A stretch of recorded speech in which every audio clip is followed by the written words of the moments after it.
Hi everyone, I'm Emily Jackson. Growing up, I always knew I was playing second fiddle to my sister, Emma.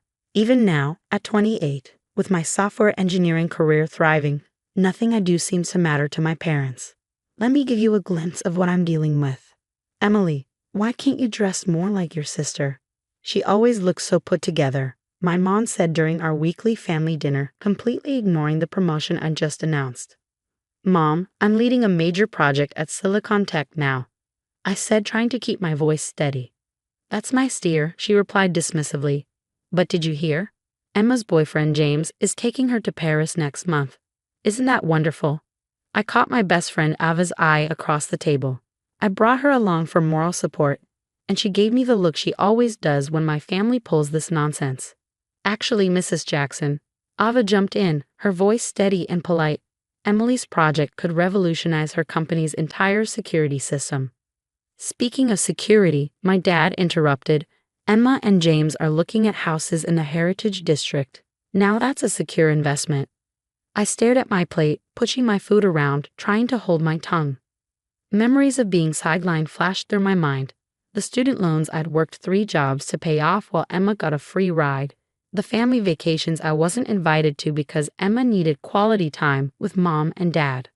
Have you seen Emma's engagement ring? My mom gushed, shoving her phone toward Ava. James proposed last weekend, $20,000. Can you believe it? How nice, Ava said flatly, squeezing my hand under the table. Later that night, my phone buzzed. It was a text from Emma. Mom says you seem jealous at dinner. Don't worry, you can be a bridesmaid if you stick to the diet plan I make for you. You don't have to respond to that, Ava said firmly as we sat in my apartment. Your sister's a piece of work. Did I tell you what happened at work today? My mentor, Diana, said I'm being considered for the executive track. That's amazing, I said, smiling despite myself. See, you're crushing it on your own terms. My phone buzzed again. Another text from Emma. James's family is coming to dinner tomorrow. Try not to embarrass me by talking about your computer stuff. You know what the worst part is? I said, turning to Ava. I keep trying. I keep thinking that if I just achieve enough, they'll finally see me. Well, I see you, Ava said, her voice gentle but firm. And trust me, your sister's perfect life isn't as perfect as she pretends. I had no idea then how right Ava was, or how much everything was about to implode. The wedding preparations were just beginning, setting off a chain of events that would expose every lie my family had built Emma's golden pedestal on. A few weeks later, the big day arrived, and I found myself sitting in the back row of Emma's wedding reception. Yes, you heard that right. The back row. Not the bridal party, not even the family section. Just shoved into a corner like some distant acquaintance. Can you believe she set you back here? Ava whispered, adjusting her dress. Her own sister. Honestly, I can. I watched Emma twirl in her designer gown, our parents beaming beside her. Everything was going exactly as expected until a server placed a fancy envelope next to my plate. Thinking it was part of the wedding favors, I opened it and froze. Is this some kind of joke? I asked, staring at the bill inside. $200 for my plate, along with a handwritten note. We expect payment before you leave. Let me see that, Ava said, snatching the paper. Her face turned crimson as she read it. Oh hell no, she pulled out her phone and began recording discreetly. Emily dear, my mother's syrupy voice interrupted as she approached our table. Did you get the envelope? Mom, I said, my voice shaking, are you seriously charging me for attending my own sister's wedding? Well, sweetie, Emma thought it was only fair since you didn't contribute to the wedding expenses, she said smoothly. Unlike James's family, who've been so generous. Out of the corner of my eye, I saw James, my new brother-in-law, watching from a distance looking uncomfortable. James hesitated, but I couldn't hold back anymore. I offered to help with the planning, the decorations, everything. Emma told me she didn't want my help because I'd embarrass her with my simple tastes. My mother sniffed dismissively. Well, you would have, dear. Now will that be cash or check? Ava's phone was still recording when Emma sauntered over, her gown trailing behind her like a trophy. Oh good, you got the bill. Just trying to teach my little sister about financial responsibility. Not all of us can waste our lives playing with computers. Playing with computers? I'm a senior software engineer. I snapped. I make six figures. Then paying shouldn't be a problem, Emma smirked. Consider it your wedding gift since you clearly couldn't afford anything from my registry. That's when James stepped in, his voice low but firm. Emma, we talked about this. This isn't right. Stay out of it, James, she hissed. This is family business. My hands trembled as I reached for my purse and pulled out my checkbook. You want your money? Fine. My voice was tight as I scribbled on the check. Here's your $200.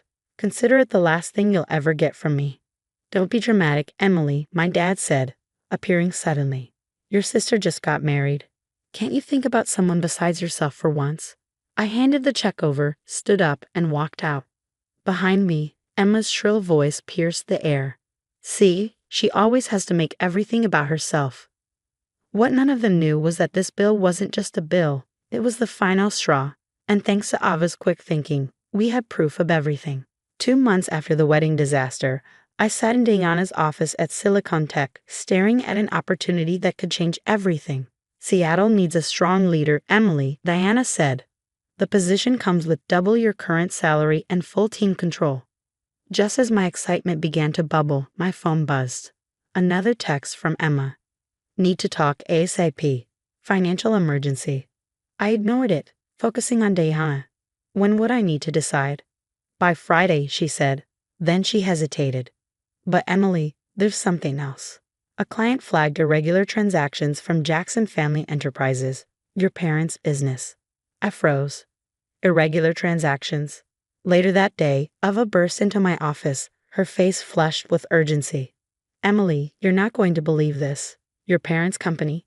They've been running 2 sets of books. Emma's been using the business accounts like her personal piggy bank. My stomach dropped. How do you know this? James called me. He found gambling receipts, hundreds of thousands. Emily, she's been forging your dad's signature. My phone rang. Emma again. This time I answered, putting her on speaker. Emily, I need $50,000, she said, her voice shaky. I know you have savings. It's just a loan. Things with James are tight right now. Excuse me? I said, my voice cold. You mean because you're gambling away his money too? Dead silence. Then a panicked whisper. How did you? Who told you? Does it matter? I replied. The answer is no. I'm your sister, she cried. After everything Mom and Dad did for you. Did for me, I snapped. You mean charging me for your wedding? Making me pay back every penny of college while they funded your shopping sprees. Because you're the strong one. Emma's voice cracked. You can handle it. I'm not built for struggling. Ava's still recording, finally spoke up. You built your entire life on making Emily struggle instead. Is that Ava? Are you recording this? Emily, tell your little spy toe. I hung up. Minutes later, my mother called. Your sister is crying, she said, her tone scolding. How dare you refuse to help family? Like you helped me, Mom. I said, my voice icy. Should I send you a bill for this phone call? Don't be bitter, Emily. We heard about your promotion. Seattle branch, right? You can't abandon your family now. Emma needs you. Emma needs consequences, I said firmly. In the background, I heard my father's panicked voice. They're auditing the business. James's father must have reported us to the IRS. Emma's wailing grew louder. My mother's voice turned sugary sweet. Emily, you're so good with numbers. Maybe you could help us sort this out? No, I said simply. We're not family anymore. I hung up and turned to Ava. Send me copies of everything you recorded. Already did, Ava said, smirking. James, too. He's filing for divorce, by the way. Turns out Emma's been lying to him about, well, everything. Just then, Diana poked her head into the office.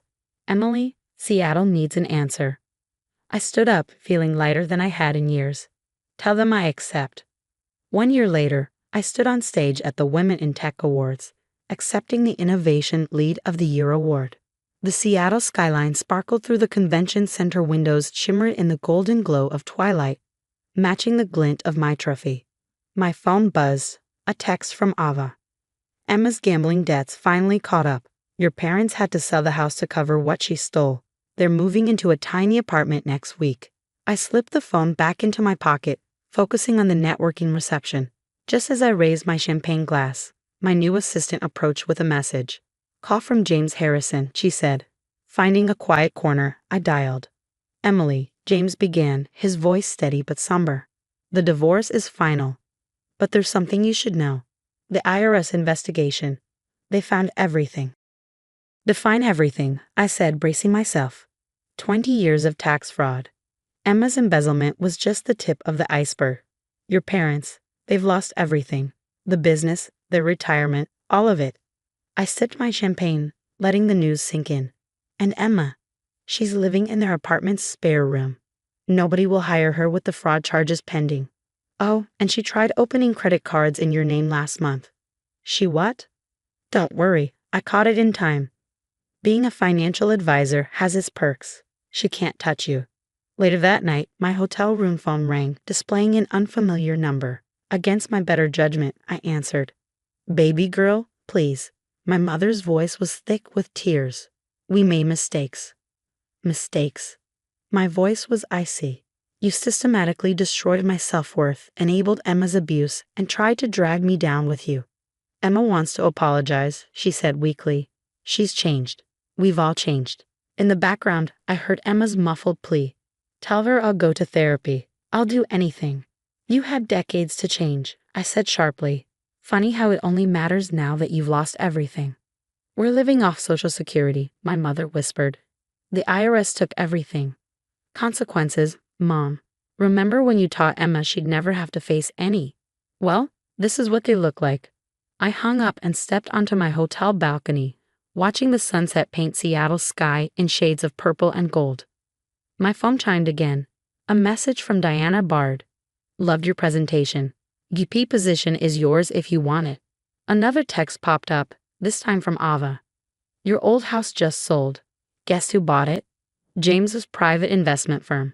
They're turning it into a women's shelter. I smiled, remembering Emma's sneers about my little computer job. Now I was making 7 figures, driving a Tesla to my corner office, while she filled out job applications at fast food joints. My phone buzzed one last time. Emma, using Dad's phone. I know I don't deserve forgiveness, but I'm your sister. I blocked that number too and ordered room service.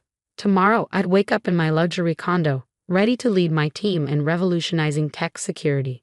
Meanwhile, Emma would wake up on a pull-out couch. Mom would clip coupons, and Dad would struggle to pay the electric bill. They say success is the best revenge, but sometimes success isn't about revenge. It's about walking away from people who never deserved you in the first place. What would you have done if you were in my shoes when Emma called crying and begging for forgiveness? Would you have given your toxic family another chance, or would you have kept your distance like I did? Sometimes the hardest part isn't building yourself up. It's staying strong when your abusers suddenly want back into your life after karma hits them. Drop your thoughts in the comments below.